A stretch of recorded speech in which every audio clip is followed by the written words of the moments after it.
Good evening, friends. A major announcement from North Korea tonight. There is positive movement.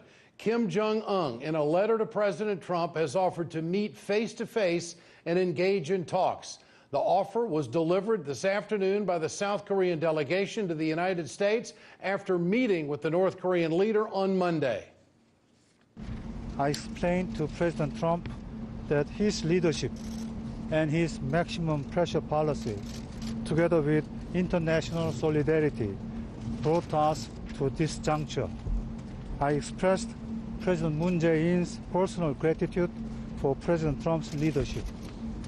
I told President Trump that in our meeting, North Korean leader Kim Jong Un said he is committed to denuclearization. Kim pledged that North Korea will refrain from any further nuclear or missile tests. He understands that the routine joint military exercises between the Republic of Korea and the United States must continue. And he expressed his eagerness to meet President Trump as soon as possible. President Trump appreciated the briefing and said he would meet Kim Jong Un by May to achieve permanent denuclearization.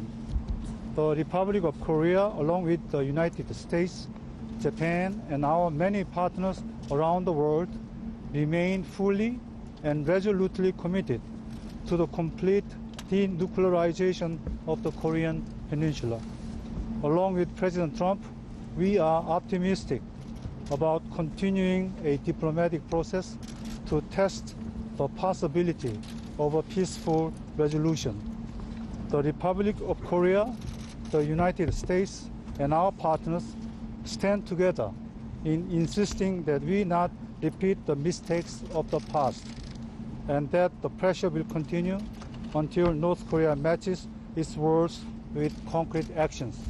Thank you. President Trump has announced that he will accept Kim's invitation and hopefully meet before the end of May. For more on this, we're joined tonight on the phone by Peter Kuznick, professor at American University. Professor, nice to have you with us tonight. What's your assessment of what you're hearing about this news?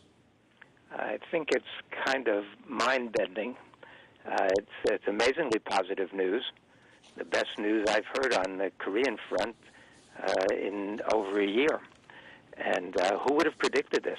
It was just in November that they tested their missile, and then Kim was saying that he had a nuclear button on his desk, and Trump was saying he had a bigger nuclear button on his desk. We were going back and forth, and the world was very frightened by the real prospect of war, either by misunderstanding or deliberately provoked by the United States. And now we've got the moves toward peace and possibly even denuclearization. Most of us who were looking at this closely believe that Kim and the North Koreans would never give up their nuclear weapons. Vladimir Putin said that the North Koreans would rather eat grass than give up their nuclear weapons. And now we've come to this remarkable point. I think we have to give the lion's share of credit to Moon Jae-in, who was willing to negotiate without any preconditions, was very, very open and reached out to the North Koreans. And maybe history will give some credit to Donald Trump, too, especially if he follows through on this and is an honest negotiator and will give the North Koreans the assurances that they need in order to feel that they can give up these nuclear weapons. That will be a great step forward for the entire world community. This certainly is being viewed positively by world leaders. What do you think brought Kim to this point? Your assessment of that? I think the most important thing was the openness and the outreach by the South Koreans. But Trump's, the thing about Trump's bluster and threats was that it could have led to war.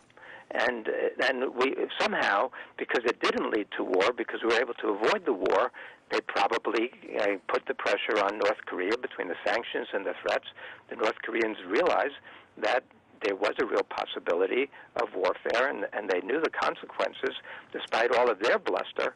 So, the thing is, we have seemingly irrational leaders on both sides playing this game of nuclear chicken, and now they've both backed off it. Yeah. And so I think we give them both credit, and now we move forward with the deal. But it's no certainty that we can get there. You have to realize, or we do realize, what a mercurial, quixotic, labile person Donald Trump is. Yeah. And he changes on, you know, he says one thing one day and something else the next day, but I think he's getting credit, and he wants credit for achieving this extraordinary breakthrough. Well, he certainly gets some of it tonight. There's no doubt about that. Professor Peter Kuznick, American University, I appreciate your time tonight on this big story. Thanks so much. Thank you, Ed.